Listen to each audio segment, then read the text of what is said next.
16절부터 24절까지 제가 공독을 해드리겠습니다.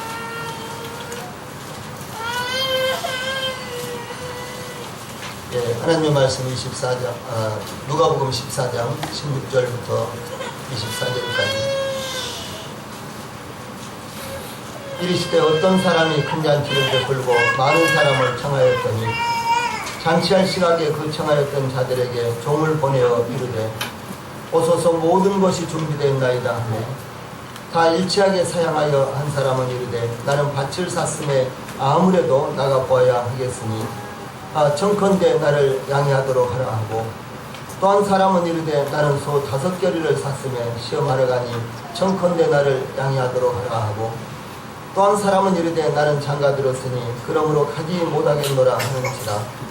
종이 돌아와 주인에게 그대로 고하니 이에 집주인이 노하여 그 종에게 이르되 빨리 시내의 거리와 골목으로 나가서 가난한 자들과 몸 불편한 자들과 맹인들과 저는 자들을 데려오라 하니라. 종이 이르되 주인이여 명하신 대로 하였으되 아직도 자리가 있나이다. 주인이 종에게 이르되 길과 산 울타리가로 나가서 사람을 강권하여 데려다가 내 집을 채우라. 내가 너희에게 말하노니 전에 청하였던 그 사람들은 하나도 내 잔치에 맛보지 못하리라 하였다 하시니라. 아멘. 자, 23절만 같이 읽읍시다. 23절만. 네, 앞에 보셔도 좋고 성경책 보셔도 좋고 23절만 같이 읽읍시다. 크게 시작. 주인이 종에게 이르되 길과 산을 나가서 사람을 강권하여 데려다가 내 집을 채우라. 아멘. 예, 오늘은 이 말씀을 통해서 강권하여 채워지는 잔치 이런 주제로 말씀을 나누기를 원합니다. 세상의 임금은 마귀입니다. 우리는 마귀의 지배 아래 있는 세상에서 마귀가 가장 싫어하는 예수님을 구주로 섬기면서 마귀의 나라에 속한 세상 사람들에게 복음을 전하고 있습니다. 마귀는 영적인 존재로서 세상에서 그 누구보다도 지혜롭고 능수능란한 괴물입니다. 이 동방에서 가장 크고 명예롭던 욥을 순식간에 가족과 모든 산업을 박살냈던 자가 바로 마귀입니다. 그래서 하나님께서 마귀에게 이제 허락만 한다면 마귀는 그야말로 못할 일이 없을 정도로 대단한 능력을 갖고 있는 이와 같은 자가 바로 마귀입니다. 그러므로 세상 임금 마귀에게 속한 사람들을 하나님께로 인도하는 것은 마귀와의 영적 전쟁을 벌이는 것이며 그 전쟁에서 이겨야만 전도가 가능한 것입니다. 그러므로 끊임없이 영적 무기인 성령님의 지혜와 권세를 활용할 수 있도록 마귀와의 싸움에 따라 기도하고 그리고 하나님의 말씀으로 무장을 하지 않으면 결코 이길 수가 없는 것입니다. 여기 16절에는 큰 잔치를 베푼 어떤 사람이 나옵니다. 어떤 사람이 큰 잔치를 베풀고 많은 사람들을 초청했습니다. 그런데 이 마태복음에서는 22장 2절에 보면 어떤 임금이 자기 아들을 위하여 베푼 혼인잔치라고 기록하고 있습니다. 그저 누가복음에는 단순히 어떤 사람이 큰 잔치를 벌렸다고 이렇게 하고 있는데 마태복음 22장 2절에 보면 어떤 임금이 자기 아들을 위해서 자기 아들의 혼사를 위해서 큰 잔치를 벌렸다라고 이렇게 기록이 되어 있습니다. 이 혼인잔치는 신랑과 신부가 만나서 새 가정을 이루고 새 출발을 시작하는 것을 기념하고 즐기기 위한 이와 같은 잔치입니다. 그러므로 천지들을 초청하여 함께 기쁨을 나누는 잔치, 이 잔치가 바로 혼인잔치입니다. 유대인의 풍습에 의하면 잔치를 여는 사람은 날짜를 정한 후에 종을 보내어 이 초청한 사람들에게 참석 여부를 물은 후에 그 수요에 맞추어 잔치를 준비하고 그리고 이제 그 수요에 맞춰서 이 잔치를 준비하는데 뭐 어떤 예식장이라든가 혹은 또 음식을 준비한다든가 이랬을 때 그 양에 맞게 이렇게 미리미리 준비를 합니다. 이 다시 말해서 몇 명이 올지가 분명하게 결정되어 있기 때문에 그 수요에 맞게 이렇게 준비한다는 것입니다. 지금으로부터 한 20년 전쯤으로 기억되는데 어떤 분의 어머님의 그 회갑잔치가 열렸습니다. 그런데 아주 많은 이와 같은 추가객들이 오셨는데 그 추가객들이 절반도 식사를 안 하셨는데 음식이 완전히 동이 나버렸습니다. 특별히 시장에서 장사하는 분들이 많이 오셨는데 그분들이 이렇게 해놓고 무슨 사람을 초청하냐 그러면서 아주 그냥 막 소리 지르고, 그래서 이제 거기 주방에서 새로 음식을 만들어서 나와도 그거 아주 뭐 부족했어요. 그래서 못 먹는 사람들이 아주 많았고 그냥 되돌아간 사람들이 참 많았는데, 근데 우리나라는 이제 초청을 해도 초청장을 보내도 몇 사람이 참석할 것인가가 정확하게 파악이 안 되죠. 그런데 외국에 가면 그렇지 않습니다. 지금도 이스라엘과 미국과 유럽, 심지어 일본에서도 초청장을 보내고 참석 여부를 확인하여 그 수요에 맞게 음식집을 예약한다든가 음식을 준비를 합니다. 그런데 이 사람은 잔치를 배설하고 많은 사람들을 초청했습니다. 아마도 이 잔치를 배설한 임금은 가능한 많은 사람을 초청하여 잔치를 크게 열고자 했던 것으로 보입니다. 이것은 하나님께서 여러 가지 방법으로 이스라엘을 초청하여 그들을 구원하시고자 하셨던 것을 의미합니다. 또한 오늘날 지위의 고하와 소유의 많고 적음과 관계없이 모든 사람들이 하나님의 복음을 받아들여 구원받기를 원하시는 하나님의 모습이 여기에 나타나고 있습니다. 하나님께서는 지금도 은혜를 베푸셔서 이제 많은 사람들을, 이 세상에 살고 있는 사람들을 부르시고 계시고, 그리고 은혜 때를 마감치 아니하시고 잃어버린 영혼들을 초청하여 부르시고 계신 모습이 나타납니다. 이사야서 55장 1절로 3절 말씀인데 같이 읽어봅시다. 시작. 오라 너희 모든 목마른 자들아 물러 나오라. 돈 없는 자도 오라. 너희는 와서 사 먹되 돈 없이 값 없이 와서 포도주와 저절을 사라. 너희가 어찌하여 양식 아닌 것을 위하여 은을 갈아주며 배부르게 하지 못할 것을 위하여 수고하느냐. 내게 듣고 들을지어다. 그리하면 너희가 좋은 것을 얻을 것이며 너희 자신들이 기름진 것으로 즐거움을 얻으리라. 너희는 귀를 기울이고 내게로 나와 들으라. 그리하면 너희의 영혼이 살리라. 내가 너희를 위하여 영원한 언약을 맺으리니 곧 다윗에게 허락한 확실한 은혜니라. 아멘. 예. 그래서 이 말씀은 이 상징적으로 오늘날 교회가 이 말씀의 참 적용 부분은 오늘날 교회가 이제 세상을 향해서 이 복음의 잔치를 열고 그 잔치에 초청하기를 부르는 이와 같은 모습이며, 주 예수님께서 세상에 오셔서 세상의 모든 사람들에게 이 복음을 전하시기 위해서 세상 사람들을 초청한 이와 같은 모습을 의미합니다. 이 상징적으로 교회는 신랑이신 주 예수님과 신부인 교회, 즉 이 성도들이 만나는 곳이기 때문에 날마다 때마다 교회는 혼인잔치를 베푸는 곳이야 됩니다.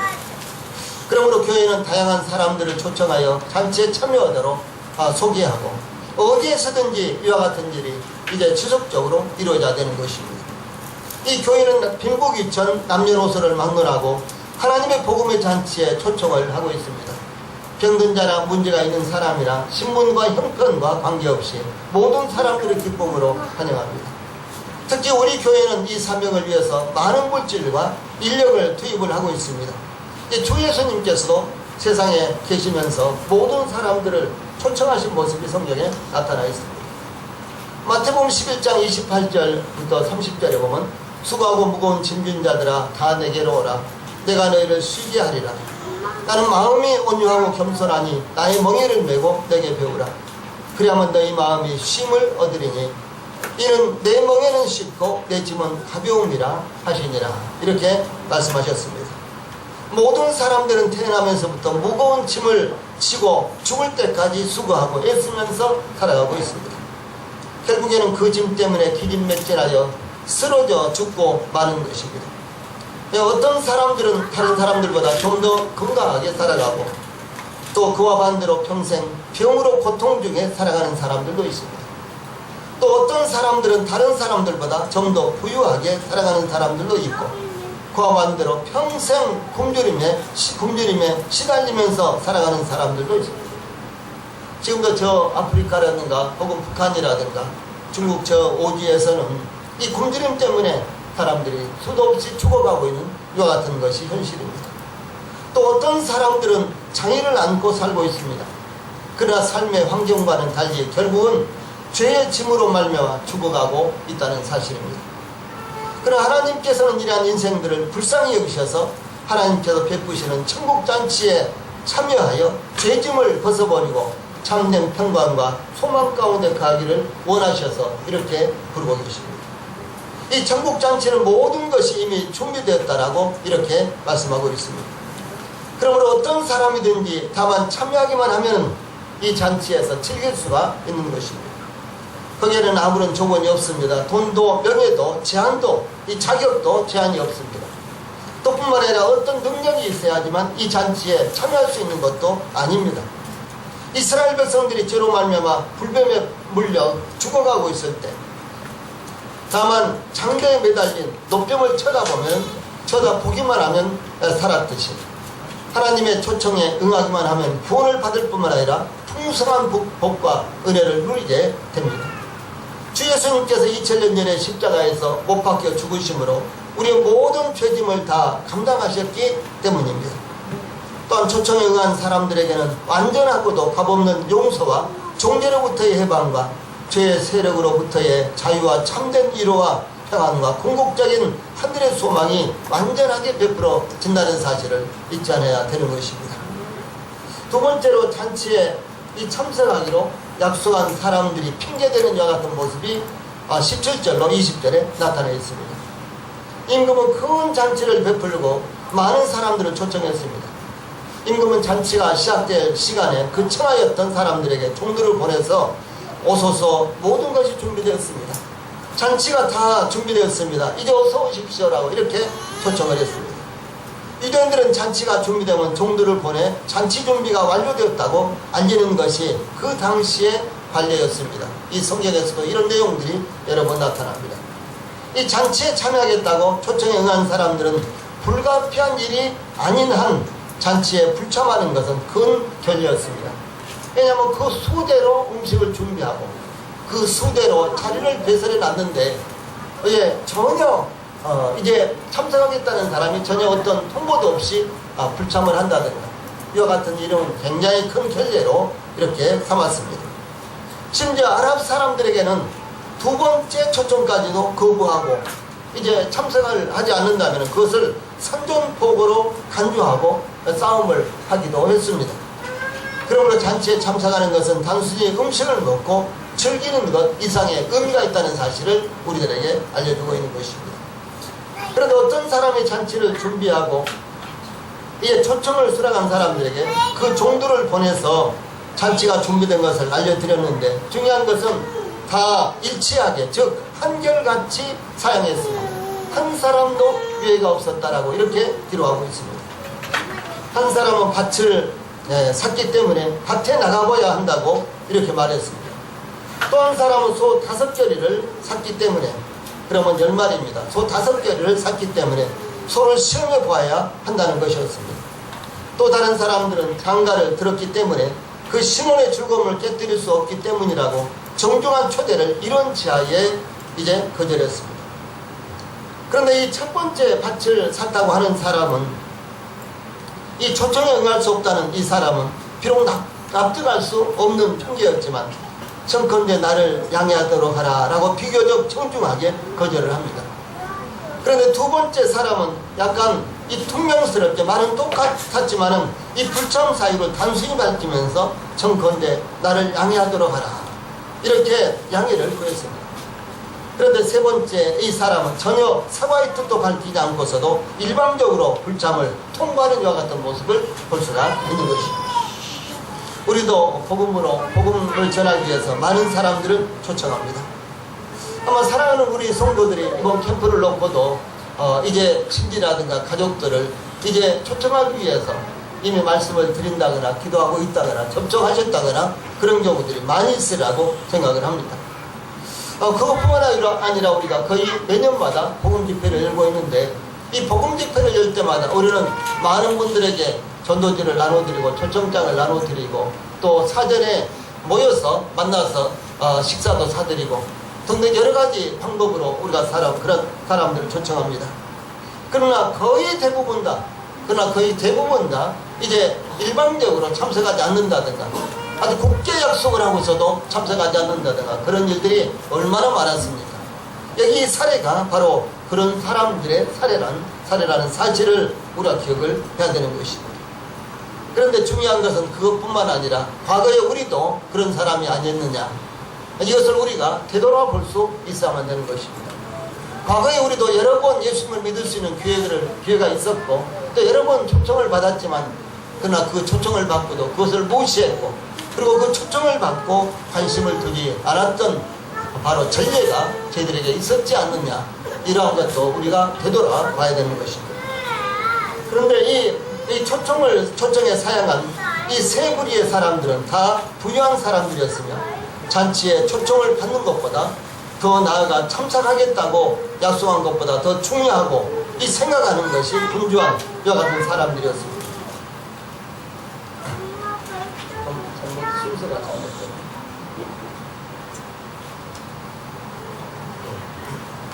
사람들이었습니다. 그런데 이 초청을 거부한 사람들은 마치 술에 취한 사람처럼 세상의 물질에, 자기 일에, 자기 계획에 취해 있는 이와 같은 모습입니다.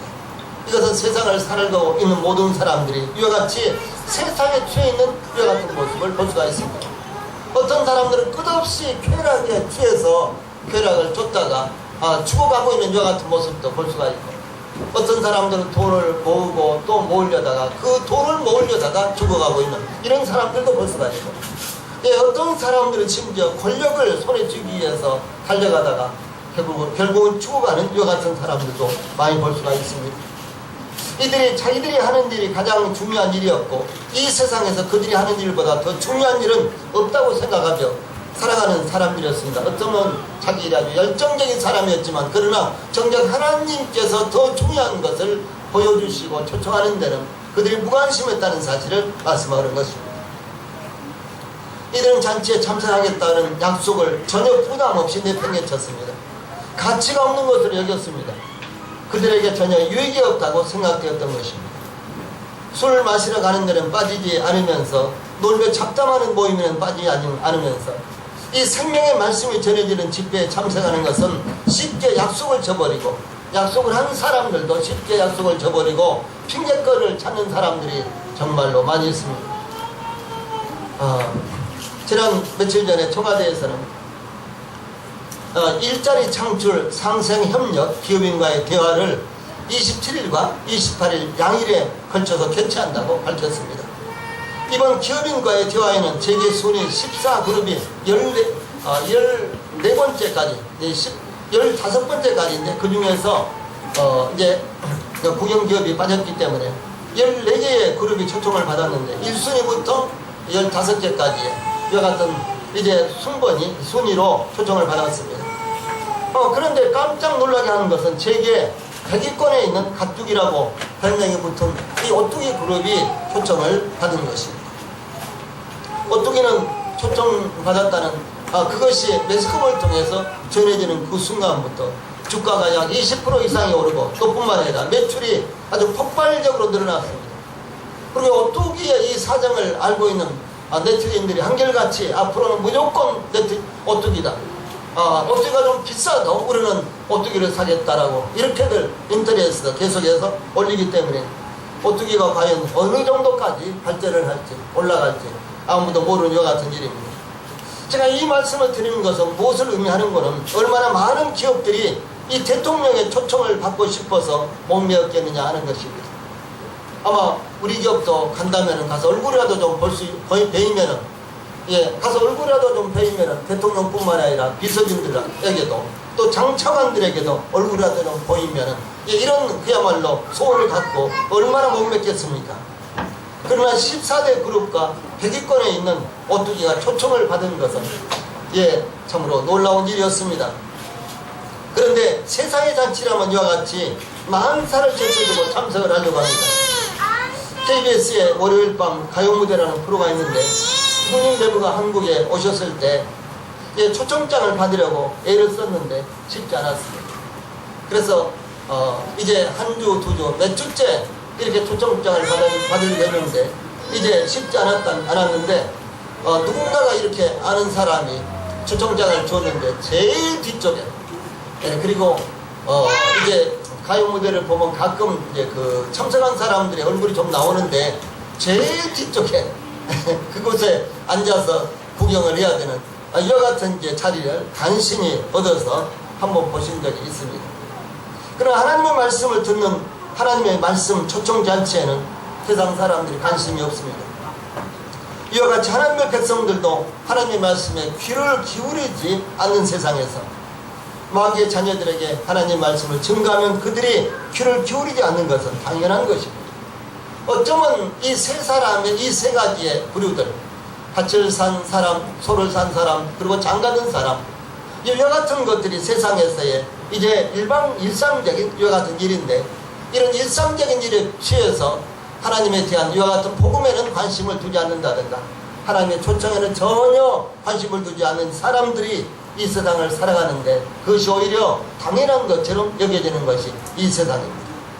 사랑하는 우리 성도님들, 세상은 바로 이런 상황입니다.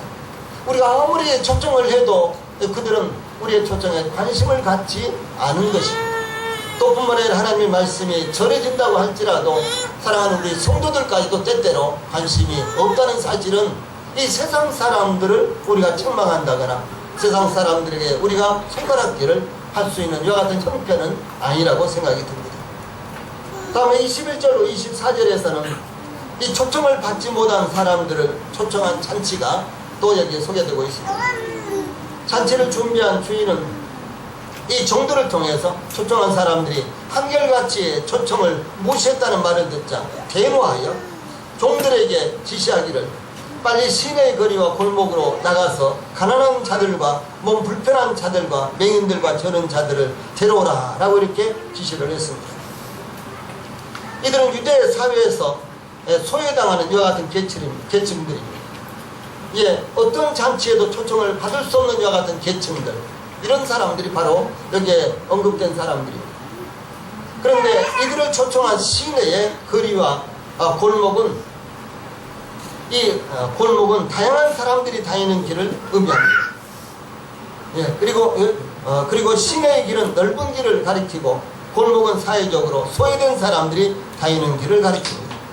그러나 넓은 길로 다니는 자신만만한, 그리고 세상에서 이제 전혀 부끄러울 것 없이 사는 사람들도 하나님의 초청의 대상이요, 그런가 하면 세상에서 소외당해 살고 있는 사람들도 하나님의 초청의 대상이라는 것을 말하는 것입니다.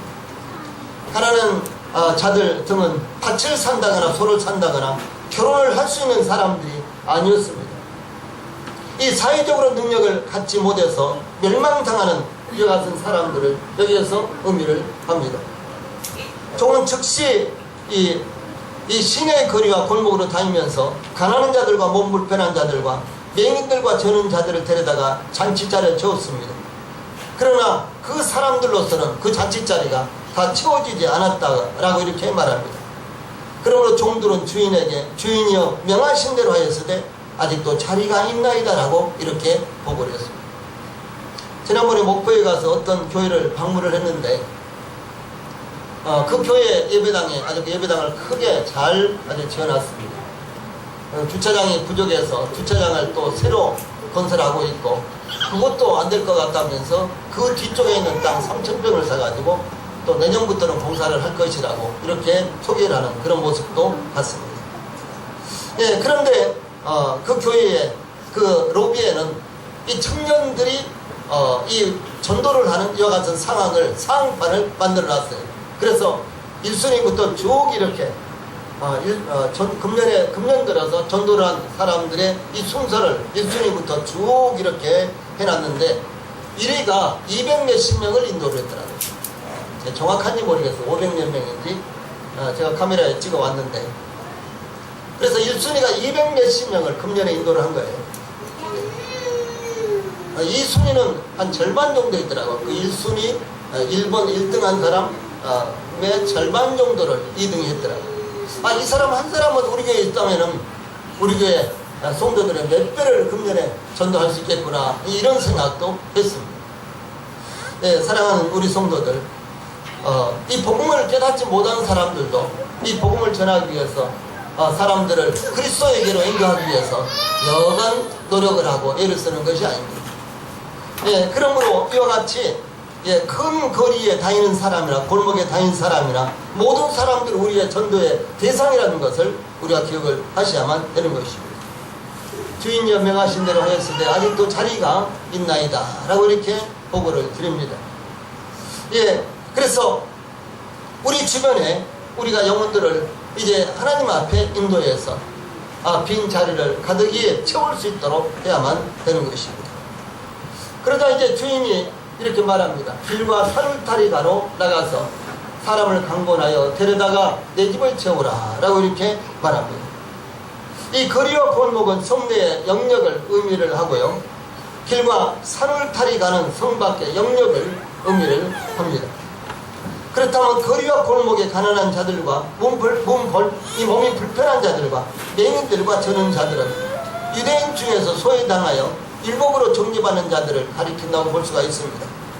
유대인들은 세리와 창기들을 죄인으로 낙인 찍어서 성존하지 않았고, 또 유대인들은 바로 그들과 비슷한 사마리아 사람들도 죄인들이라고 생각을 하고 상존을 하지 않았습니다.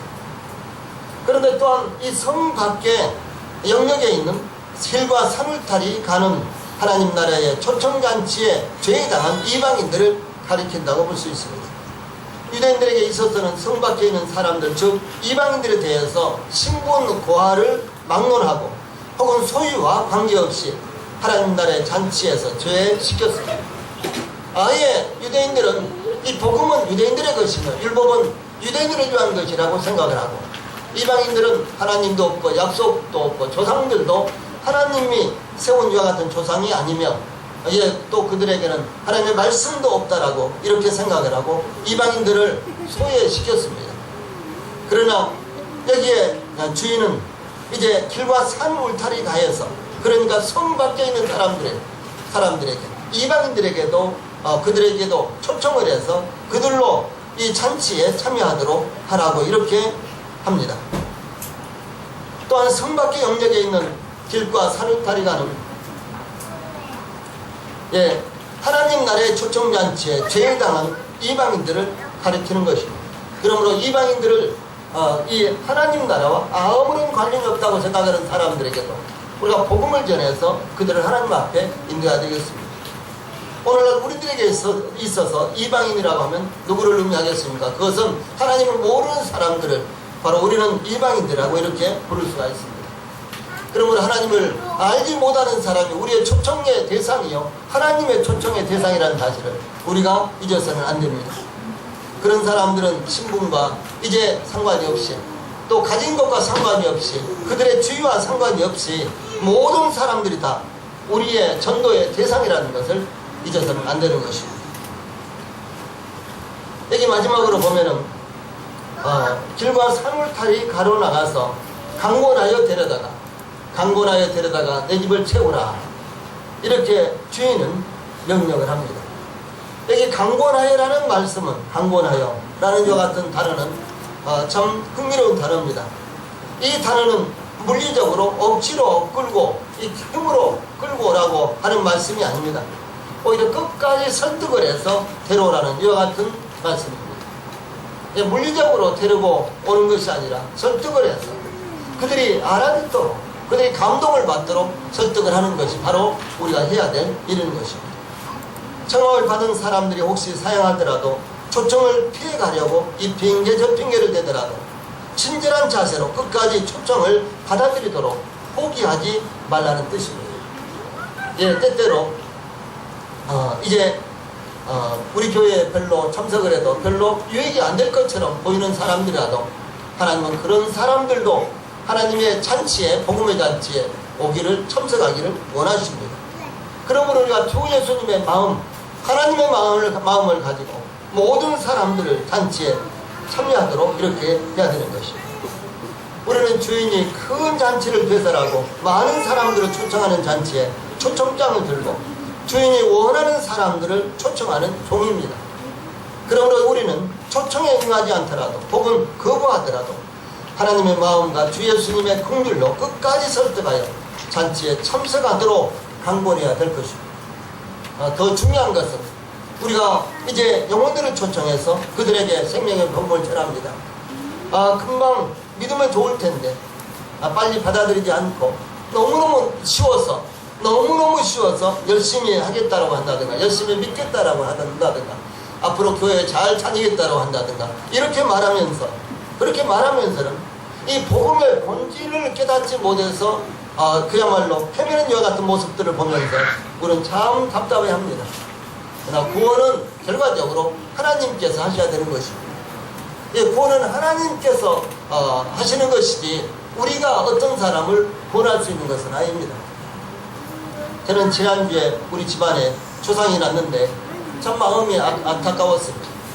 만약에 구원을 줄 수 있다면 어떻게 되겠습니까? 구원을 줄 수 있다면 10번 100번 구원을 주고 10번 100번 구원을 주고 하나님 앞에 갈 수 있도록 한다면 얼마나 행복하고 얼마나 마음이 흐뭇하겠습니까? 그러나 그것은 우리의 힘으로 할 수 있는 것이 아닙니다. 우리 주변에는 참 불행한 사람들도 많이 있고 우리 주변에는 세상적으로 불행한 사람들 혹은 세상적으로는 참 여유가 있는 넉넉한 사람들도 많이 있습니다. 그러나 그 모든 사람들이 구원받지 못했다면 가장 결정적인 순간에 참으로 그보다도 더 불행한 사람이 더 비참한 경우가 없다는 사실을 우리 성도들은 알아야 되는 것입니다. 마지막 순간 우리가 세상을 떠날 때는 아무것도 가지고 가지 못합니다. 이것은 너무나 우리가 잘 아는 말이고 구태여 이런 말을 할 필요도 없이 우리가 잘 아는 이야기입니다. 그런데 그 순간 세상에 있는 것을 내가 쫓던 것, 내가 목표로 삼던 것, 내가 달려가던 것, 내가 평생 붙들려고 하던 것, 그것을 아무것도 갖고 가지 못하는데 아무것도 갖고 가지 못하면서 이 세상을 떠날 때 얼마나 비참한 일입니까? 그러므로 우리에게 있어서 유일한 소망은 예수 그리스도요, 유일한 소망은 예수 그리스도 안에 있는 구원입니다. 이 복음을 우리가 전하기 위해서 모든 사람들을 초청해야 됩니다. 이번에 이제 금요일 날부터 여름 캠프가 시작됩니다. 이 여름 캠프에도 우리 성도들이 최선을 다해서 캠프 가는 날까지 우리 성도들이 영혼들을 초청해서 복음의 자리를 가득 채우시기를 간절히 바랍니다. 그때 우리 아버지 하나님께서 이제 놀라운 구원의 역사를 일으키실 것이고 또 사랑하는 우리 성도들에게 더욱더 풍성한 은혜를 부어주실 줄로 믿습니다.